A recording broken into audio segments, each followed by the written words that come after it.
স্বাগতম জনাইছো আপোনাক আমাৰ এম সাপোৰ্টৰ আজিৰ এইটো ভিডিঅ'। ফ্ৰেণ্ডছ, আপুনি নিশ্চয় জানে অসমত এতিয়া জন্মৰ চাৰ্টিফিকেটৰ হাহাকাৰ চলি আছে। আপুনি যদি কৰবাত জন্মৰ চাৰ্টিফিকেট এপ্লাই কৰিবলৈ চায়, কিছুমানে আপোনাক 1000 ক'ব পাৰে, কিছুমানে 2000, কিছুমানে 3000 ক'ব পাৰে। কিন্তু যদি মই আপোনাক কওঁ, যদি মোৰ আগৰ পৰা এজন ফলোৱাৰ হয়, নিশ্চয় মোক চিনি পায় আপুনি। মই কিন্তু ফেক ভিডিঅ' নবনাওঁ। আৰু যদি আপুনি নতুন চাই আছে মোৰ ভিডিঅ', আপুনি মুখখন চিনাক্ত কৰি ৰাখক। মই আপোনাক গ্যাৰাণ্টি দি কৈ আছো, আপুনি আপোনাৰ মোবাইলৰ পৰা অফিচিয়েল 40 টকা খৰচ কৰি ঘৰত বহি জন্মৰ চাৰ্টিফিকেট এপ্লাই কৰিব পাৰিব, ডাউনলোডো কৰিব পাৰিব। মই আপোনাক গোটেইকেইটা ভিডিঅ' ষ্টেপ বাই ষ্টেপ দি থাকিম। 4টা মই ভিডিঅ' বনাম। আজি ভিডিঅ'ত মই আপোনাক দেখুৱাই দিম জন্মৰ চাৰ্টিফিকেট এপ্লাই কৰাৰ বাবে এটা আইডি পাছৱৰ্ডৰ প্ৰয়োজন হয়। অসম চৰকাৰৰ অফিচিয়েল ৱেবছাইটত 1 টকাও খৰচ নকৰাকৈ কেনেকৈ আইডি পাছৱৰ্ডটো বনাই ল'ব, মই আজিৰ ভিডিঅ'ত আপোনাক দেখুৱাই দিম। কালি বা পৰহি ভিডিঅ' পাই যাব পলম হোৱা জন্মৰ চাৰ্টিফিকেট কেনেকৈ এপ্লাই কৰিব, মানে যিসকলে আগত জন্মৰ চাৰ্টিফিকেট এপ্লাই কৰা নাই তেখেতসকলৰ জন্মৰ চাৰ্টিফিকেট কেনেকৈ এপ্লাই কৰিব 2 নম্বৰ ভিডিঅ'ত পাব। 3 নম্বৰ ভিডিঅ'ত পাব যিসকল সৰু সৰু ল'ৰা ছোৱালীৰ জন্মৰ চাৰ্টিফিকেট আছে আগৰ পৰা কিন্তু হস্পিটেলৰ হয়, তেখেতসকলৰ জন্মৰ চাৰ্টিফিকেট কেনেকৈ ডিজিটেল কৰিব। আৰু 4 নম্বৰ ভিডিঅ'ত মই আপোনাক দেখুৱাই দিম আপুনি এপ্লাই কৰা জন্মৰ চাৰ্টিফিকেটখন মোবাইলৰ পৰা কেনেকৈ ডাউনলোড কৰিব। সম্পূৰ্ণ ভিডিঅ'কেইটা চাবলৈ আপুনি আমাৰ চেনেলটো ফ'ল' কৰি ৰাখি দিব। আৰু যদি আপুনি লেটকৈ ভিডিঅ' চাই আছে, আপুনি ডেছক্ৰিপশ্যন চেক কৰিব পাৰে। মই আগত যদি মই ভিডিঅ' বনাই লওঁ, মই লিংক দি দিম ডেছক্ৰিপশ্যনত। তেন্তে বলক আমি ভিডিঅ'টো আগবাঢ়ো।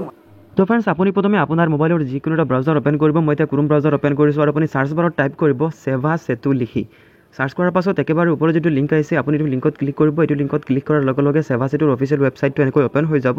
ইয়াত পপআপটো আপুনি ক্ল'জ কৰি দিব আৰু আপুনি পেজটো স্ক্ৰল ডাউন কৰি চাব পাৰে। ইয়াত কেৱল জন্মৰ চাৰ্টিফিকেটো নহয়, টোটেল 510টা ছাৰ্ভিচ আছে। মই ইয়াৰ লিংকো ভিডিঅ' ডেছক্ৰিপশ্যনত দি দিছোঁ, আপুনি ডেছক্ৰিপশ্যন চেক কৰিব পাৰে। তো আপুনি চিটিজেন হিচাপে ৰেজিষ্টাৰ কৰাৰ বাবে আপুনি ইয়াত দিয়া আছে ওপৰত চাওক কৰ্নাৰত ৰেজিষ্টাৰ, আপুনি ইয়াত ক্লিক কৰিব। ৰেজিষ্টাৰত ক্লিক কৰাৰ পাছত ইয়াত চাওক চিটিজেন দিয়া আছে। আপুনি নৰ্মেল ইউজাৰ হয়, আপুনি আপোনাৰ ফেমিলিৰ মানুহৰ বা ওচৰ পাছৰ মানুহৰ কাৰণে আপুনি ৰেজিষ্টাৰ কৰিব পাৰে। ইয়াত আপুনি এটা আইডি বনাই আপুনি সকলোকে আপুনি এপ্লাই কৰি দিব পাৰিব। চিটিজেনত ক্লিক কৰিব। ক্লিক কৰাৰ পাছত নেক্সট পেজ এনেকৈ অ'পেন হ'ব।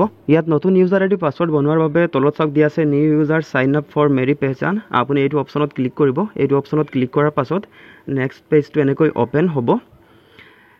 ইয়াত আপুনি প্ৰথমে আপোনাৰ মোবাইল নাম্বাৰটো এণ্টাৰ কৰিব। প্ৰথমত আপুনি আপোনাৰ মোবাইল নাম্বাৰ এণ্টাৰ কৰি জেনেৰেট অ'টিপিত ক্লিক কৰিব। তো মই মোৰ মোবাইল নাম্বাৰ এণ্টাৰ কৰি জেনেৰেট অ'টিপিত ক্লিক কৰি আছোঁ।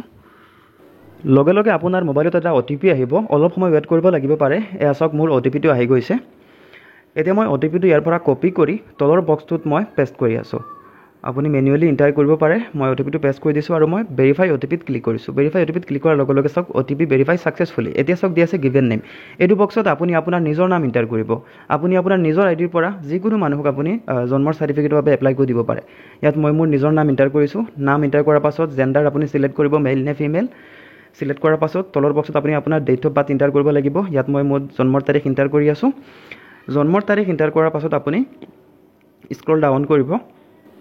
স্ক্ৰল ডাউন কৰিলে ইয়াত আপুনি পাৰ্চনেল মেছেজ বুলি এটা বক্স পাই যাব। ইয়াত আপুনি আপোনাৰ নিজৰ কিবা এটা ছিক্ৰেট এণ্টাৰ কৰিব পাৰে। মই মোৰ নামে এণ্টাৰ কৰি দিছোঁ। পাছৱৰ্ড ফৰগেট কৰাকেতো যদি এণ্টাৰ কৰিব লগা হ'ব পাৰে। ইয়াৰ পাছত তলত আপুনি আপোনাৰ ইউজাৰ এটা নেম এণ্টাৰ কৰিব লাগিব। ইউজাৰ নেমটো আপুনি দি লগ ইন কৰিব পাৰিব। তো ইয়াতো মই আপোনাক ছাজেষ্ট কৰিম আপুনি আপোনাৰ নিজৰ নাম আৰু লগত কিবা এটা নাম্বাৰ আপুনি এণ্টাৰ কৰি দিব। মই মোৰ নিজৰ নামটোৱে এণ্টাৰ কৰি আছোঁ, লগতে এটা নাম্বাৰ মই এণ্টাৰ কৰি আছোঁ ইউজাৰ নেমত। যদি অলৰেডি টেকেন দেখায় আপুনি বেলেগ এটা ট্ৰাই কৰিব, মানে নাম্বাৰ এটা দুটা চেঞ্জ কৰিব আৰু যিমান পাৰে সৰুকৈ আপুনি এণ্টাৰ কৰিব। তো মই মোৰ ইউজাৰ নেমটো এণ্টাৰ কৰি লৈছোঁ। এয়া চাওক ইউজাৰ নেম এভেইলেবল দেখুৱাই আছে। এতিয়া তলৰ বক্সত এটা পাছৱৰ্ড এণ্টাৰ কৰিব লাগিব। পাছৱৰ্ড আৰু কনফাৰ্ম পাছৱৰ্ড, এই পাছৱৰ্ডটো আপুনি মনত ৰাখিব। মই দুয়োটা বক্সত মই ছেম পাছৱৰ্ড এণ্টাৰ কৰি লৈছোঁ। পাছৱৰ্ড এণ্টাৰ কৰাৰ পাছত আপুনি এইটো বক্সত আপুনি টিক মাৰ্ক কৰিব আৰু টাৰ্মছ এণ্ড কণ্ডিশ্যন আপুনি একচেপ্ট কৰিব আৰু ছাবমিট কৰিব। ছাবমিট কৰাৰ লগে লগে এনেকৈ দেখুৱাব প্ৰচেছিং ৰিকুৱেষ্ট আৰু লগে লগে আপোনাৰ একাউণ্ট ক্ৰিয়েট হৈ যাব। লগে লগে অপশ্যনটো আহিব আপোনাৰ ডিজি লকাৰৰ পৰা আধাৰ কাৰ্ড পান কাৰ্ড লিংক কৰাৰ কাৰণে। এইটো অপশ্যনেল হয়, আপুনি স্কিপ ফোন নাও কৰিব পাৰে। এইটো কৰাৰ প্ৰয়োজন নাই, যদি আছে কৰিব পাৰে, নকৰিলে একো প্ৰব্লেম নাই। আপুনি তথাপিও এইটো আইডিৰ পৰা আপুনি জন্মৰ চাৰ্টিফিকেট এপ্লাই কৰিব পাৰে। স্কিপ ফোন নাও কৰি দিব। লগে লগে ডেছবৰ্ডটো এনেকৈ অ'পেন হৈ যাব। এতিয়া যদি আপুনি বিচাৰে যে জন্মৰ চাৰ্টিফিকেট ক'ৰ পৰা এপ্লাই হয় চাব আপুনি, ইয়াৰ পৰা আপুনি ইয়াত 3টা ডটত ক্লিক কৰিব। 3টা ডটত ক্লিক কৰাৰ পাছত ইয়াত আপুনি ছাৰ্ভিচত ক্লিক কৰিব। মই আপোনাক দেখুৱাই আছোঁ চাওক অপশ্যন কেইটা।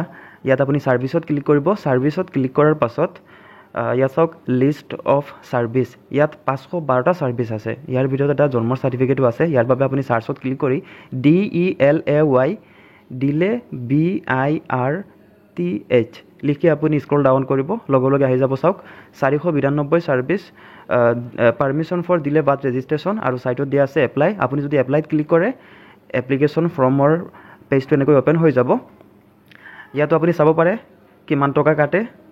ইয়াত চাওক গোটেইখিনি দিয়া আছে। এতিয়া মই আপোনাক এপ্লাই কৰাৰ অপশ্যনটো অলপ দেখুৱাই দিছোঁ বাৰু মই কালি বা পৰহি সম্পূৰ্ণ ভিডিঅ' আপোনাক দি দিম এপ্লাই কৰাৰ প্ৰচেছটো ইয়াত যদি আপুনি এতিয়া এপ্লাইত ক্লিক কৰে এপ্লাইত ক্লিক কৰাৰ লগে লগে ইয়াত গোটেইখিনি অপশ্যন আহি গৈছে জন্মৰ চাৰ্টিফিকেট এপ্লাই কৰাৰ ইয়াত ফৰ্ম অ'পেন হৈ গৈছে তো আপুনি নিজে ট্ৰাই নকৰিব মোৰ ভিডিঅ' চাই আপুনি কৰিব যাতে আপোনাৰ এইটো মিছ নহয় ৰিজেক্ট যাতে নহয় মই আপোনাক সম্পূৰ্ণ প্ৰচেছটো এপ্লাই কৰি আপোনাক দেখুৱাই দিম ইয়াতো আপুনি চাব পাৰে প্ৰুফ ইয়াত 30 টকা হৈছে অফিচিয়েল ফিজ আৰু প্ৰিণ্টিঙৰ চাৰ্জৰ বাবে 10 টকা লোৱা হয় মানে 40 টকাই আৰু গোটেইখিনি ফৰ্ম এনেকৈয়ে অ'পেন হ'ব আৰু এইখনে ফৰ্ম এপ্লাই কৰি ছাবমিট কৰিব লাগিব তো কালি বা পৰহি ভিডিঅ' পাই যাব ভিডিঅ'টো সম্পূৰ্ণ চোৱাৰ বাবে ধন্যবাদ